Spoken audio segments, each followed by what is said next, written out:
कहे तो से सजना, कहे तो से सजना, ये तोहरी सजनिया, पग पग लिए जाऊं तोहरे बलैया में, पग पग लिए जाऊं तोहरी बलैया। मगन अपनी धुन में रहे मोर सैया, पग पग लिए जाऊं तोहरी बलैया, पग पग लिए जाऊं तोहरी बलैया।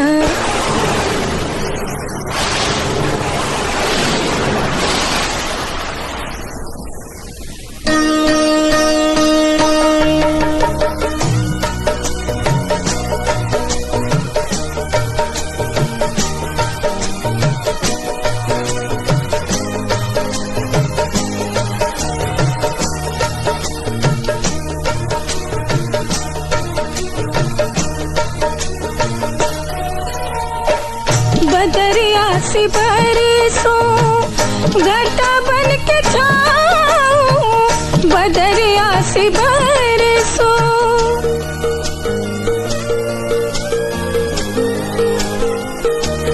हो बदरिया से बरसों घटा बन के छाऊं, जिया तो ये चाहे तो ये अंग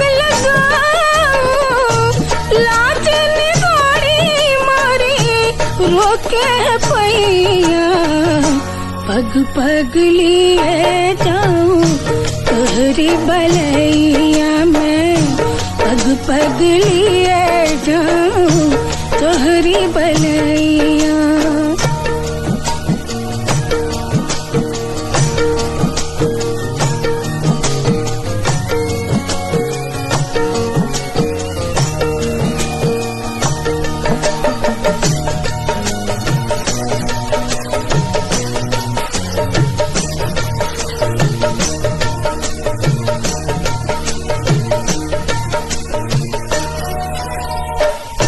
मैं जग की कोई रीत न जानूं, मैं जग की कोई,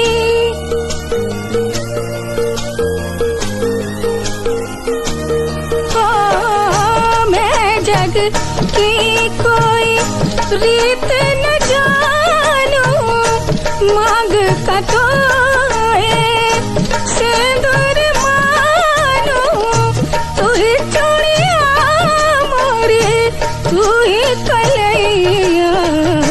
पग पग लिए जाऊं तोहरी बलैया में, पग पग लिए जाऊं तोहरी बलैया। बातें मुलाकातें।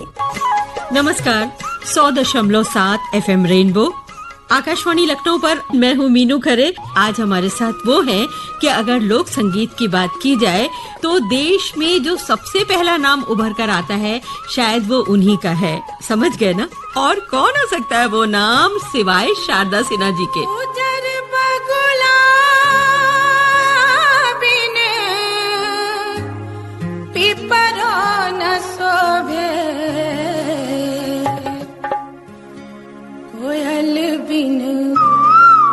कोयल बिन, कोयल बिन बगिया ना शोभे राजा, कोयल बिन बगिया ना शोभे राजा, कोयल बिन बगिया ना शोभे राजा, कोयल बिन बगिया ना शोभे राजा, कोयल बिन बगिया ना शोभे राजा। शारदा सिन्हा जी आज हमारे स्टूडियोज में हमारी मेहमान है।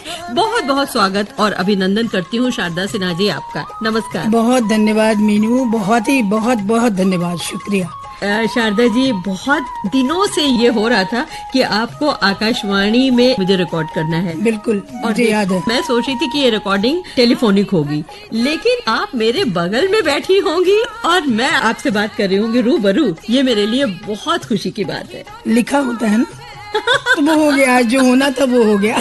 जो होना था वो हो गया। खुशी की बात है कि हम एक साथ बैठ के इंटरव्यू में चल रहा है, अच्छा लग रहा है।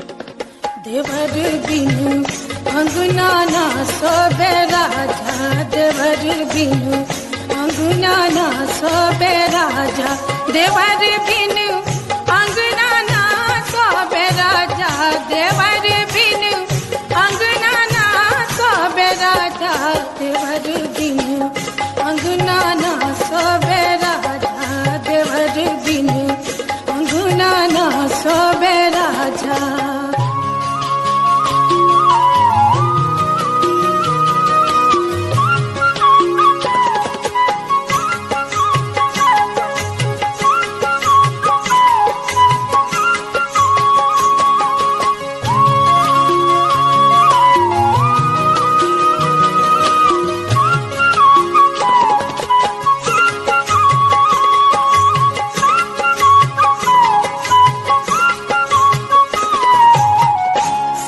ससुर बिन ससुरो न सोवे, सास ससुर बिन ससुरो न सोवे, सास ससुर बिन सास ससुर बिन ससुरो न सोवे, सैयारे बिन सैयारे बिन से जिया न सोबे राजा, सैयारे बिन से जिया न सोबे राजा, सैयारे बिन से जिया न सोबे राजा, सैयारे बिन से जिया न सोबे राजा, सैयारे बिन से जिया न सोबे राजा, सैयारे बिन से जिया न सोबे राजा।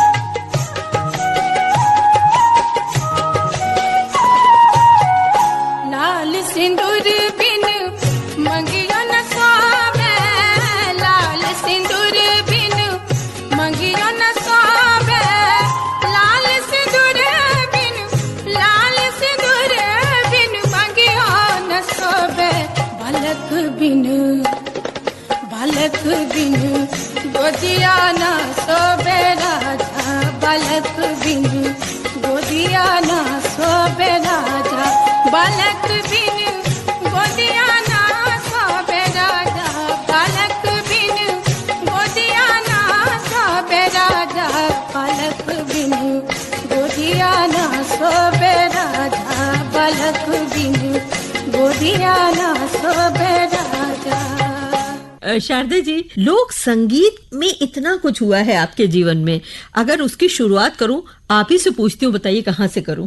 मैं क्या बताऊं, लखनऊ के बारे में जब भी बात होती है तो मुझे एक ही बात याद आती है, करियर ही शुरुआत लखनऊ से ही है। शारदा सिन्हा जी के म्यूजिक करियर की शुरुआत लखनऊ से है। रिकॉर्डिंग जो मेरी शुरू हुई वो लखनऊ से ही शुरू हुई। पहले तो रिकॉर्ड्स होते थे, ग्रामोफोन रिकॉर्ड्स पे भी मैंने प्ले करके भी आपका गाना सुना है और आकाशवाणी में बजाया भी है। कितने प्रारूप उसके बदल गए, अब पेन ड्राइव से लेके पता नहीं कहाँ तक पहुँच गए हैं।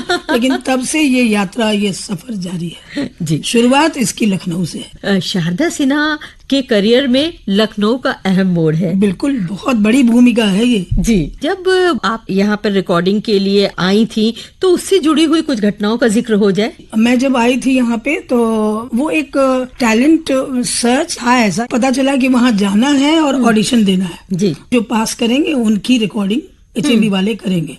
ये किस सन की बात है? ये है 1971 की बात। जी, बहुत साल बीत गए, बहुत साल बीत गए, समझिए कि एक युग ही बीत गया। वो 71 का जी। तो मैं आई यहाँ पे, मैं और मेरे पति साथ में थे, मेरी शादी ही हुई थी जस्ट।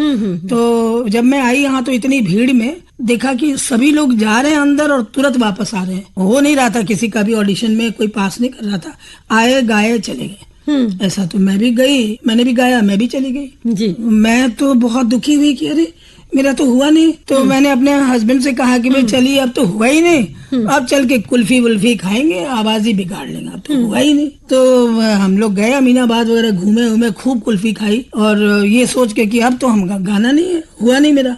तो मेरे हस्बैंड ने कहा कि नहीं नहीं चलो एक बार ना बात करते हैं। मुरली मनोहर स्वरूप थे रिकॉर्डिंग मैनेजर उस समय में। अच्छा। हाँ, तो उनसे बात की गई और उनसे कहा गया कि हम लोग बहुत हड़बड़ में आए थे, अच्छे से गा नहीं पाए, एक मौका और दीजिए। अच्छा। हाँ, आज का तो जमाना नहीं था, सरल लोग। वो तैयार हो गए, उन्होंने कहा ठीक है आप कल आ जाइए 11 बजे। जब हम कल 11 बजे को पहुंचे तो मैंने अपने आंगन में जो अपनी भौजाई से सीखा था पूरी गीत को मैं गा रही थी। मैं संस्कार गीत गा रही थी। मुझे थोड़ी पता था कि मैं लोकगीत गा रही हूँ और मैं लोकगीत में आगे जाने वाली हूँ। मैं क्लासिकल सीखती थी। मेरे गाने के बाद पुकारा गया कि भाई आप जरा अंदर जाइए, जो बैठी हैं ऑडिशन में ले रही हैं आप उनसे मिलिए। तो अंदर जब गई तो बहुत सम्रांत सी महिला, बहुत एकदम सुंदर सी साड़ी, पान वान खाए, वो बैठी थी वहाँ पे। उन लोगों ने कहा पैर छुए आप इनको, ये बेगम अख्तर जी है। तो उन्होंने मुझे कहा कि बेटा तुम्हारी आवाज बहुत अच्छी है, तुम रियाज करोगी तो बहुत आगे जाओगी। तो मैंने प्रणाम किया उनको और वो मेरी प्रेरणा बन गई। मैं तो रियाज करती थी क्लासिकल का, लेकिन उनके ये कहने के बाद और लोगों के ये समझाने के बाद कि वो इतनी बड़ी सेलिब्रिटी है और उन्होंने आपको ऑडिशन में पास कर दी, तो ये मेरे लिए बहुत बड़ी बात हो गई कि बेगम अख्तर जी ने मुझे ऑडिशन में पास किया। जी, अगर मैं आपसे फरमाइश कर दूं कि बेगम अख्तर को श्रद्धांजलि स्वरूप 2 लाइनें उन्हीं की किसी गजल की आपकी आवाज में हो जाए। जरूर।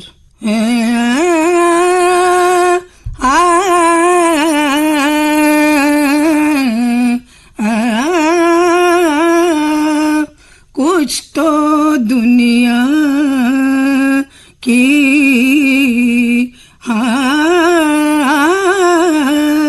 कुछ तो दुनिया की इनायत ने दिल तोड़ दिया। कुछ तो दुनिया की इनायत ने दिल तोड़ दिया और कुछ तल्ख ये हालात ने दिल तोड़ दिया। आई बरसात तो हाँ, आई बरसात तो बरसात दुनिया की, हाँ कुछ तो दुनिया की इनायत ने दिल तोड़ दिया। कुछ तो दुनिया की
शारदा जी, बचपन की बात करूं, ये जो सुर है ये तो ईश्वर की देन होती है, लेकिन जो ये ईश्वर की देन थी, ये किस आंगन में पनपी, पली बढ़ी, कैसे आगे आई? बड़ा अच्छा सवाल किया मीनू आपने। मेरे पिताजी जो हैं वो शिक्षाविद थे और वो बहुत दूरदर्शी थे, बहुत विशाल हृदय।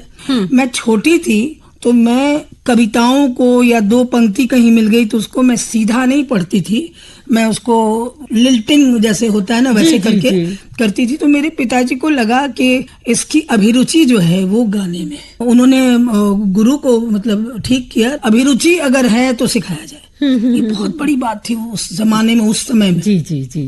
लेकिन जब सीखना शुरू की तो ये नहीं हो सकता था कि मैं उनके पास जाती सीखने, पर्दा प्रथा। तो गुरुजी आते थे घर पे, 3 दिनों तक वो रहते थे या 2 दिनों तक रहते थे, सीखने सिखाने का क्रम चलता था, हम सीखते थे। और जब वो जाने लगते थे गुरुजी तो उनकी विदाई होती थी हर बार, धोती कुर्ता गमछा, उनको विदाई, वो सुपारी लौंग इलायची और पैसे, जो पारंपरिक जो बिल्कुल, हाँ, बहुत ही मतलब एकदम राजशाही तरीके जो हम कर सकते थे। जी जी जी। आदरणीय गुरुजी का नाम क्या था? हाँ, पंडित रामचंद्र झा जी, जो सबसे पहले जिनसे मैंने सीखा, पंचगछिया घराने के थे जी। उसके बाद मैंने पंडित रघु झा जी से सीखा, फिर उसकी उच्चतर स्तरीय शिक्षा जो है वो पंडित सीताराम हरि दांडेकर जी से लिया और श्रीमती पन्ना देवी जी से। पन्ना देवी जी के बारे में मुझे बहुत इच्छा है कि आपसे बात करूं, क्योंकि ऐसा कहा जाता था कि पन्ना देवी बिहार में थी और उनके काउंटर पार्ट बेगम अख्तर थी। बिल्कुल, वो कहती थी कि अख्तरी इधर झूलती थी और हम लोग इधर झूलते थे। जी, तो जी। बहुत मतलब कमाल का पूरब अंग की चीजें, और वो जो भी गाती थी ना, मेरा बड़ा सौभाग्य रहा उनके सामने मैंने परफॉर्म किया। उस दरमियान बड़े बड़े लोगों से मेरी मुलाकात हुई, पंडित बीजी जोग, बिस्मिल्लाह खान साहब, गोपी कृष्ण जी, सुनंदा पटनायक जी, निर्मला अरुण, लक्ष्मी शंकर, मतलब सारे लोग उस मंच पर आते थे। उन दिनों लाइट म्यूजिक की आर्टिस्ट थी पहले। मैं पहले स्टेज पे भजन गाती थी, फिर गीत गाती थी, फिर गजल गाती थी और तब लोकगीत गाती थी। शारदा जी, आपसे बातचीत तो इतनी लंबी हो गई, ये तो बात हम कर ही नहीं पाए कि ये शहर कौन सा था, यानी कि आपका जन्म है वो कहाँ हुआ? सुपौल जिला में हुलास मेरे गांव का नाम है, जो मेरा मायके है। मैं वहाँ से चली, सीखने लगी। मैं तो सिस्टर एक ही थी, बड़ी बहन हमारी हमसे 30-40 वर्ष की बड़ी होंगी, चचेरी बहन जो थी, उन लोगों से मैं बोलती थी गीत गाइए ना आप, गीत गाइए ना, और मैं ना उसको सीखती थी। हाँ, कोशिश करती थी। और जब मुझे कम पड़ता था तो मैं उसमें जोड़ने लगती थी। अच्छा इतना ही है तो कोई बात नहीं, हम जोड़ लेंगे। जब HMV की रिकॉर्डिंग हुई और लोगों को आंगन के गीत जो हैं वो बाहर सुनने को मिलने लग गए, लोग बड़ा प्यार दिया लोगों ने और वो पॉपुलर होने लग गया, तो मैं चल पड़ी उधर। लोक संगीत को आपने पूरा अडॉप्ट कर लिया। सुना है कि इसमें आपकी भाभी का बहुत बड़ा रोल है। हाँ बिल्कुल, भैया शादी करके आ रहे थे तो मुझे तो इतना ही पता था मुझे नेक चाहिए, भाई ससुराल से आ रहे हो तो क्या दोगे बहन को। तो बड़ी भाभी ने कहा कि ऐसे थोड़ी ना मिलता है, नेक तो गाने से मिलेगा आपको। तो उन्होंने कहा गाना तो नहीं आता, नहीं तो तब तो नहीं मिलेगा, तो सिखा दीजिए। तो 2 लाइन जल्दी सीखा क्योंकि उसी दिन आने वाले थे। अच्छा। तो वो 2 लाइन जो है मैं जरूर सुनाना चाहूँगा। जरूर स्वागत है। कि द्वार के छकाई नेगा पहले चुकैयो यो दुलरुआ भैया, तब जइहा कोहा बरुआ पान हो दुलरुआ भैया, ससुर के कमाई दलहा बहिनी के दियो यो दुलरुआ भैया, तब दीहा अपना कमाई हो दुलरुआ भैया। पहले तो वो दे दो, फिर तुम अपनी कमाई देना, पहले तो ससुर ने जो दिया वो लाओ। जो ससुर के यहाँ से लेके द्वार के छकाई नेगा पहले चुकैयो यो दुलरुआ भैया, तब जइहा कोहा बरुआ पान हे दुलरुआ भैया, तब जइहा कोहा बरुआ पान हे दुलरुआ भैया, ससुर के कमाई दलहा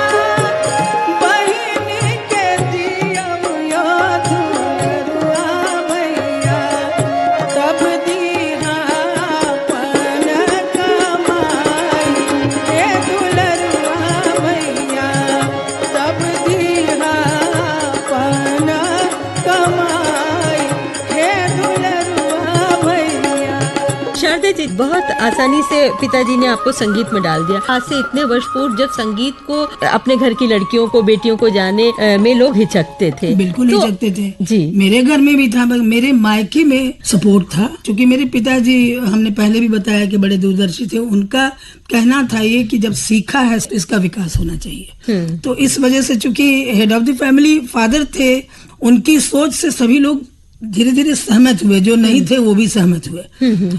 दिक्कतें मुझे आई अपने ससुराल में। अच्छा, तो जो शादी है वो किस एज में हुई? लगभग 20 साल की रही होंगी शादी हुई। उसके बाद तो हम दिक्कत में पड़ गए। फिर तो गाना, अच्छा। मन मेरा छटपट करे कि मैं गाना गाऊं। मेरी सासू माँ कहती थी कि नहीं, वो भजन वजन ठीक है पर गाना वाना ठीक नहीं है, वो यहाँ वहाँ गाना नहीं, ठाकुरबारी हो रही है। और मुझे लगे कि मैं भजन ही गाऊं सही, लेकिन मैं ठाकुरबारी में जाके गाऊं, फिर जहाँ लोग हैं सुनने वाले भगवान जी के सामने मैं जाके गाऊं, मैंने परफॉर्म करूं। खुद गा रही है वो अलग होता है, परफॉर्मेंस जैसे ही 4 लोग बैठ जाते हैं जी, एक आर्टिस्ट तो। हाँ बिल्कुल। लेकिन मेरी सासू माँ ने वह खाना वाना सब छोड़ दिया कि नहीं, अगर ये गाना गाएगी तो मैं तो अन्न त्याग दूंगी। ये फिर क्या हुआ कि धीरे धीरे मेरे हस्बैंड ने ही उनको बहुत समझाया। और मेरा गाना जब मार्केट में आ गया, वो जो लाउड स्पीकर बजता था ना, बहुत दूर में बज रहा है और कान लगा के लोग सुन रहे हैं। मैंने अपना गाना कान लगा लगा के सुना है। अच्छा। उस समय मेरे पास में रिकॉर्ड प्लेयर नहीं था, तो जहाँ कहीं बजे तो लगे कान लगा के, कोई कुछ बोलो नहीं भैया मैं सुन रही हूँ। जब पैसे आए तो मैंने सबसे पहला काम किया कि रिकॉर्ड प्लेयर खरीदा ताकि मैं अपने गाने को सुन सकूं। तो इस तरह से हमारी सासू माँ ने पहले बहुत विरोध किया। फिर ससुर हमारे थोड़ा सा कीर्तन प्रेमी थे, तो जरा सा रास्ता मिला, थोड़ा सा मिला, तो उसको पगडंडी को जो है सो रोड बनाने में मेरे हस्बैंड ने भी बहुत सहयोग। पति किस सर्विस में थे? एजुकेशन सर्विस में थे, लेकिन उनको संगीत से प्रेम था। उन्होंने कहा मैं गाता तो क्या करती, तुम घर से निकाल देती। सब लोग घर में विरोध ही कर रहे थे कि मतलब इसको प्रोफेशनली नहीं कर, ऐसे शौक के लिए गाने। ऐसे गाना है तो भजन वजन गाओ। लेकिन यहाँ तो है कि हमने क्लासिकल सीखा, मैं कहाँ ले जाऊं उसको। और एक तो ये, दूसरा कि मैं जो बहुत सारे गीत गाती थी, मुझे लगता था कि लोग सुने उसको। तो फिर धीरे धीरे पॉपुलर हुआ गाना, तो वो हुआ। फिर चुमावन का गाना, दुल्हन धीरे धीरे चलियो ससुर गलिया। हाँ, तो ये सब जो लोगों को शादी में, विवाह के गाने मिले, पूजा में पूजा के गाने मिले, तो सामयिक चीजों का समय पर मिलना बहुत असर किया जी। और समाज में भी लोगों ने उसको हाथों हाथ लिया बहुत। तो तब जाके हमारी सासू माँ ने भी सोचा होगा कि लोग इतना कह रहे हैं, क्योंकि घर में खुद कहेंगे तो नहीं पता चलता है। जब बाहर के लोग कहते हैं लगता है अच्छा सही बात है। तो वो फिर मान गई। भोजवती देवी नाम था, श्रीमती भोजवती देवी, अब वो नहीं है जी। बाद में तो बहुत तरह के गीत उनसे हमने, उनके गीत उनके तरीके से सीखा और फिर उसको परिष्कृत करके हमने गाया। फिर तो बाद में ऐसा हो गया कि मैंने उनसे कहा कि आप कुछ हमको बताइए। तो उन्होंने कहा कि मेरा वाला तुम नहीं गा सकोगी। हमने कहा क्यों नहीं गा सकेंगे? मैं वही गाऊंगी। उस गाने को मैं परिष्कृत जरूर कर देती थी, क्योंकि उस तरह से तो गाया नहीं जा सकता है। 2 पंक्ति में उसको। हाँ बिल्कुल, मैं फरमाइश ही करने जा रही थी। मैं उनकी तरह गा रही हूँ जैसे वो बताती थी जी। हरियर बांस कटाई हाजी बाबा, ऐसे रेघाती थी वो। ये उनका तरीका था। इसी को परिष्कृत किया हमने। हरियर बांस कटई हाजी बाबा, माड़ाबा चढ़ी हा बनाई है, आईता सुंदर बर बैठता माड़ब चढ़ी, शोभत माड़ब मोर।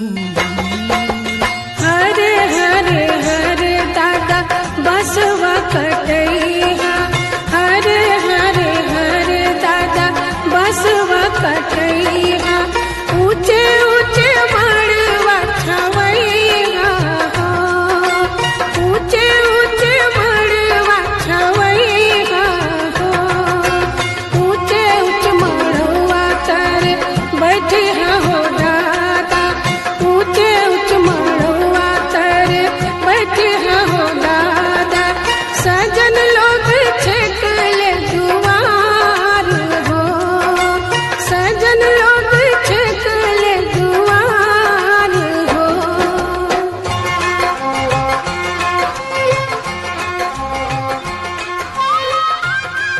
आपने कहा कि संगीत से आपको बहुत कुछ मिला। मैं जानना चाहूंगी संगीत से पहली इनकम कब हुई और कितनी हुई? मैंने रेडियो पास किया था 73 में पटना से, और 71 में मैंने लखनऊ से ऑडिशन पास किया। उसके बाद रिकॉर्डिंग हुई। हाँ। तो उन दिनों क्या होता था कि रिकॉर्डिंग करके आप चले जाइए, आपकी रिकॉर्ड जब आएगी तब आपको खबर होगा, तब आपको कॉम्प्लीमेंट्री कॉपी एक मिलेगी, और तब आपको पता नहीं 1 महीने की रॉयल्टी मिलेगी, और वो रॉयल्टी 5% होती थी।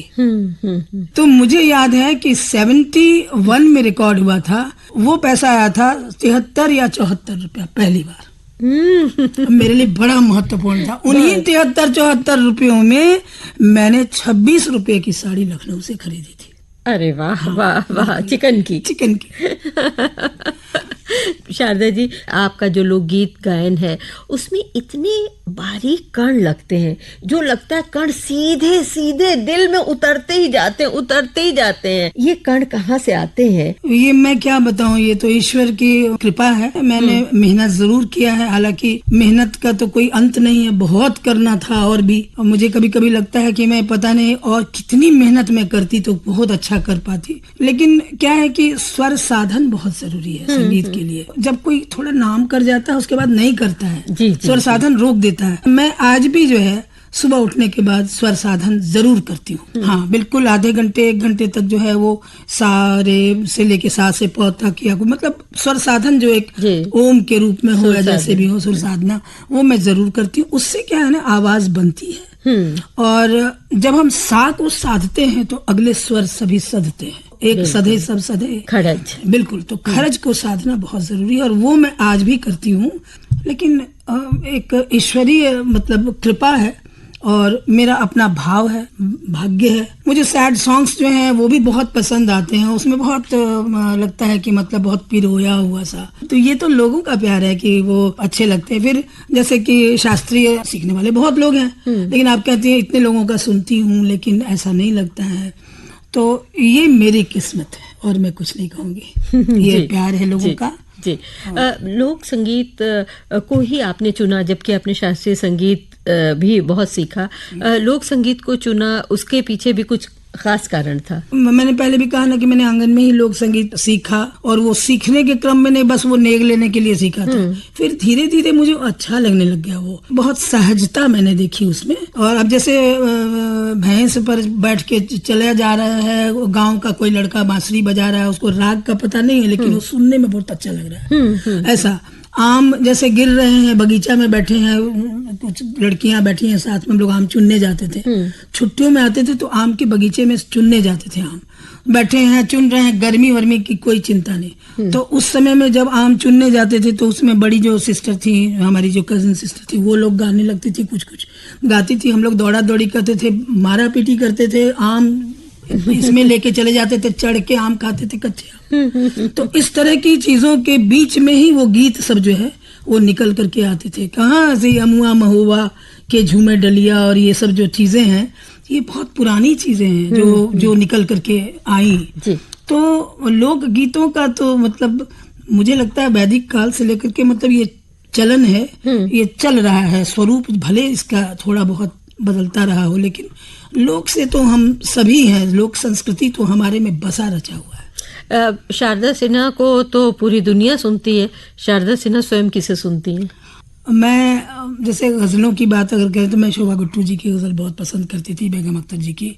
और शोभा गुट्टू जी की गजलें मुझे बहुत अच्छी लगती थी, उनके दादरे बहुत अच्छे लगते थे। पंडित भीमसेन जोशी की मैं क्लासिकल सुनती थी, अभी राशिद खान साहब की सुनती हूँ, संजीव अभ्यंकर जी की सुनती हूँ, फिल्मों में लता जी को सुनती हूँ, मुकेश के गाने मुझे बहुत अच्छे लगते थे।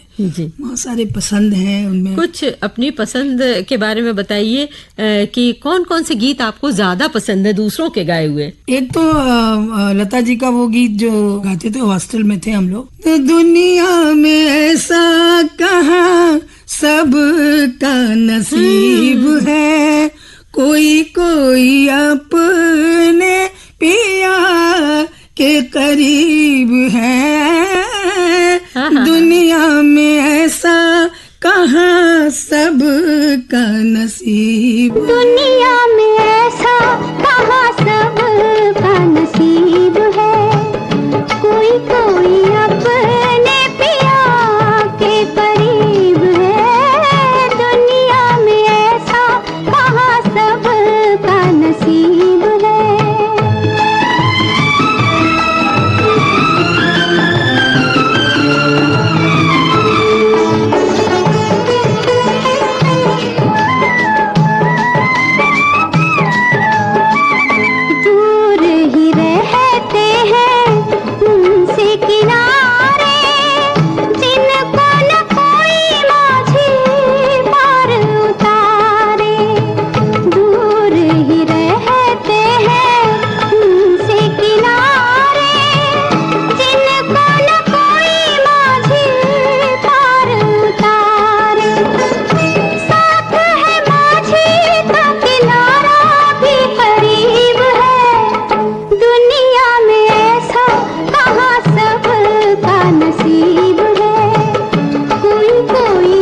नसीब है। कोई कोई अपने पिया के करीब है।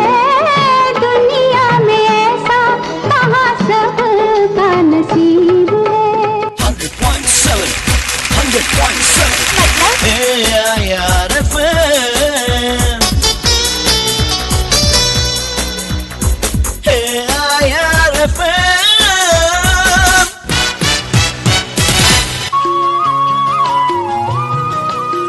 बातें मुलाकातें 100.7 FM रेनबो आकाशवाणी लखनऊ पर आप सभी का हार्दिक स्वागत और अभिनंदन है। मैं हूँ मीनू खरे और मेरी खास मेहमान है आज श्रीमती शारदा सिन्हा, सुप्रसिद्ध लोक गायिका जिनकी आवाज की पूरी दुनिया फैन है, पूरा भारत फैन है। मोहब्बत ऐसी धड़कन है जो समझाई नहीं जाती, जो समझाई नहीं जाती, जो हालत आज दिल की है वो बतलाई नहीं जाती, वो बतलाई नहीं जाती। मोहब्बत ऐसी धड़कन है जो समझाई नहीं जाती, जो समझाई नहीं जाती।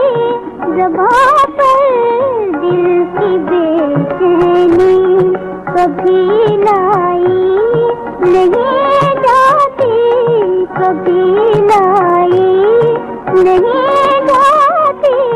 मोहब्बत ऐसी धड़कन है।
मुकेश के जो गाने हैं वो बहुत पसंद करती थी मैं। ट्रेस जो एक सैड का होता था गानों का, तो बड़ा हमको अच्छा लगता था वो गाने में। उसमें एक गीत मुझे बहुत पसंद था, वफा जिनसे की बेवफा हो गए,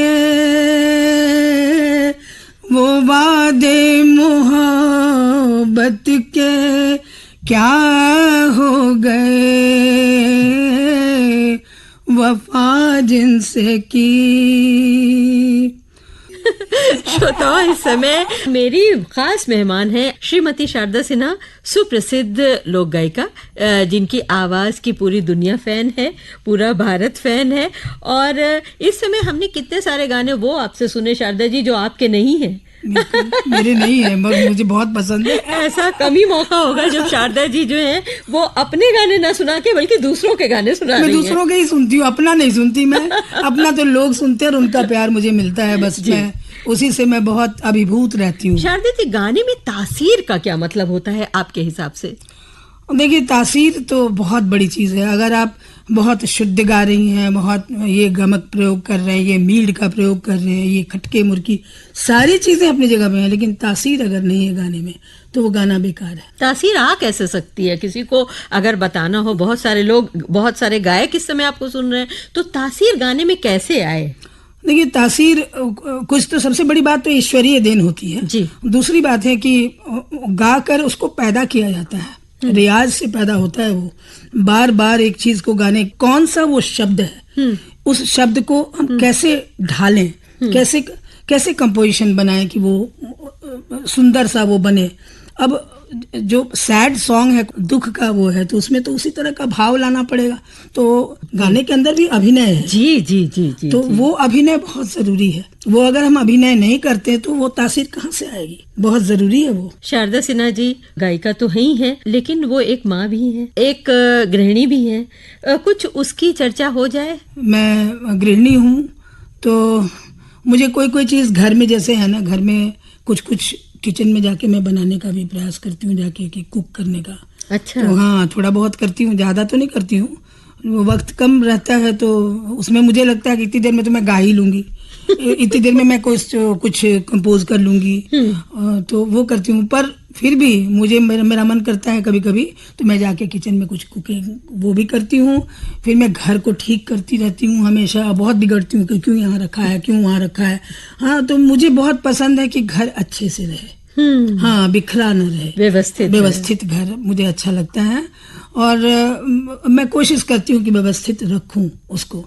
हालांकि आर्टिस्टों के जीवन में बहुत कुछ बातें हैं, हम लोगों को हमेशा यहाँ वहाँ जाना करना, बहुत व्यस्तता रहती है जी। तो नहीं उतने ढंग से तो कर नहीं पाती, लेकिन कोशिश करती हूँ कि घर भी व्यवस्थित रहे। और बच्चों को, बच्चे अब बड़े हो गए, मुझे याद है कि मेरे बच्चे जब छोटे थे, बहुत छोटे थे, मैं उनको छोड़ के जाना पड़ता था मुझे प्रोग्रामों में। तो मुझे ना बहुत दुख होता था कि मैं बच्चे को छोड़ के जा रही हूँ। और जब मैं आती थी तो मुझे लगता था भरपूर प्यार में पहले, और कुछ नहीं करूँ, पहले जितना मैं छोड़ के गई उतना मैं पहले प्यार करूँ, उसको कॉम्पेंसेट करूँ। मैं बहुत दुख होता था कि मुझे छोड़ना पड़ रहा है। मैं बहुत सोचती थी, लेकिन मैं फिर रोक नहीं पाती थी। अगर मैं रोक देती हूँ तो ये रुक जाएगा। तो ये एक बहुत बड़ा सेक्रीफाइस कहा जा सकता है कि बच्चों को छोड़ के, पति तो हमारे साथ जाते थे, लेकिन बच्चों को छोड़ना पड़ता था। जैसे कि सासू माँ को बुलाया उनको, वो रहती थी साथ में, तो वो रहती थी, तो कहती थी कि अच्छा तुम जाओ, मैं रख लूंगी। हाँ, तो जब रखने लायक होगा तभी तो रखेंगी, बहुत छोटे में तो रख नहीं पाता है।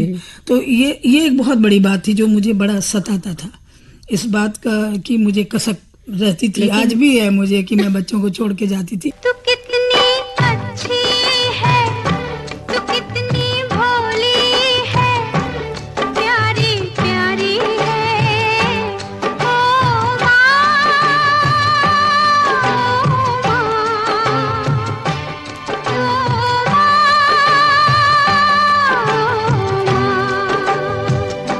कि ये जो दुनिया है ये बन है कांटों का, तू फूल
शारदा जी, इतना कुछ जीवन में मिला है, इतना सबसे बड़ी बात है कि सुनने वालों का प्यार मिला है, इतने सम्मान मिले हैं, देश विदेश में इतना जाना हुआ, प्रोग्राम हुए, इज्जत मिली, पैसा मिला, शोहरत मिली, सब कुछ है।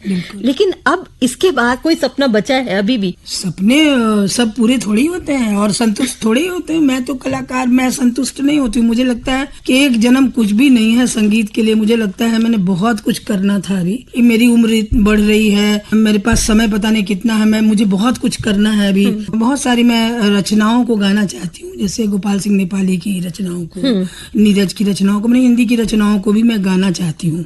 कुछ ऐसी चीजों को रिकॉर्ड करना चाहती हूँ ताकि वो रहे, जो हमारे लोग हैं वो सुने कि उसमें भी एक अलग मजा है। मैंने बहुत सारे गाए भी हैं और मैं प्लान भी कर रही हूँ कि मैंने वैसी चीजों को मैं रिकॉर्ड करूँ। मैं आशा करती हूँ और शुभकामना देती हूँ कि आपके सभी सपने जो शेष हैं वो पूरे हों। और चलते चलते आज की पीढ़ी जो कि लोक संगीत से विमुख हो रही है, रिमिक्स का जमाना है, रैप का जमाना है, आप उन युवा गायक हैं उनसे क्या कहना चाहेंगी? युवा गायक जो हैं या इस विधा में जो आना चाहते हैं या जो चल रहे हैं इसमें, उनको एक बात मैं जरूर कहना चाहूंगी कि सोशल मीडिया का ये जमाना है तो बहुत अच्छा, साधन बहुत बड़ा है आप सबों के पास में, पर क्या है कि आपको इसमें टिकने के लिए पेशेंस की बहुत जरूरी है जी, बहुत जरूरत है उसकी। आप रियाज ना छोड़ें, रातों रात स्टार बने ठीक है, मगर रियाज ना छोड़ें ताकि आपका वो टिकाऊपन जो है वो बना रहे।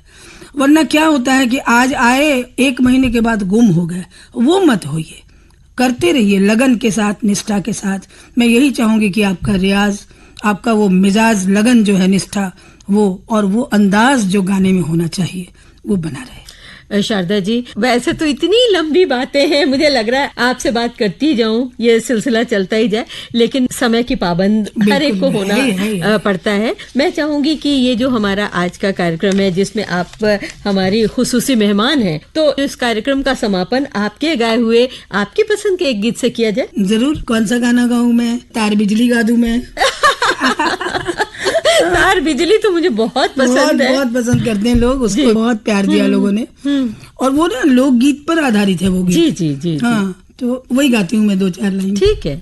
श्रोताओं, आपके लिए भी है, आप आनंद लें और अपना प्यार, भरपूर प्यार हमें जरूर दीजिएगा। तार बिजली से, तार बिजली से, तार बिजली से पतले हमारे पिया, तार बिजली से पतले हमारे पिया। और सासू बता तूने ये क्या किया, और सासू बता तूने ये क्या किया। सूख के हो गए हैं छुहारे पिया, सूख के हो गए हैं छुहारे पिया, बेचारे पिया सब हारे पिया, कुछ खाते नहीं हैं हो, कुछ खाते नहीं हैं हमारे पिया, कुछ खाते नहीं हैं हमारे पिया। और भौजी बता तूने ये क्या किया, और भौजी बता तूने ये क्या किया। तार बिजली से पतले हमारे पिया, तार बिजली से पतले हमारे पिया। बहुत सुंदर, बहुत बहुत धन्यवाद शारदा जी, कार्यक्रम में आने के लिए, FM रेनबो आकाशवाणी लखनऊ के श्रोताओं से जुड़ने के लिए और हमारा मेहमान बनने का ये न्योता स्वीकार करने के लिए। बहुत बहुत शुक्रिया, बहुत धन्यवाद। आपको भी, हमारे श्रोता जो भी हैं, सबों को मैं हृदय से धन्यवाद देती हूँ। आप अपना प्यार बनाए रखें और FM रेनबो को आप जरूर सुनते रहें। बहुत धन्यवाद। तार बिजली से, तार बिजली से, तार बिजली से पतले हमारे पिया, तार बिजली से पतले हमारे पिया। और सासू बता तूने ये क्या किया, और सासू बता तूने ये क्या किया। सूख के हो गए हैं छुहारे पिया,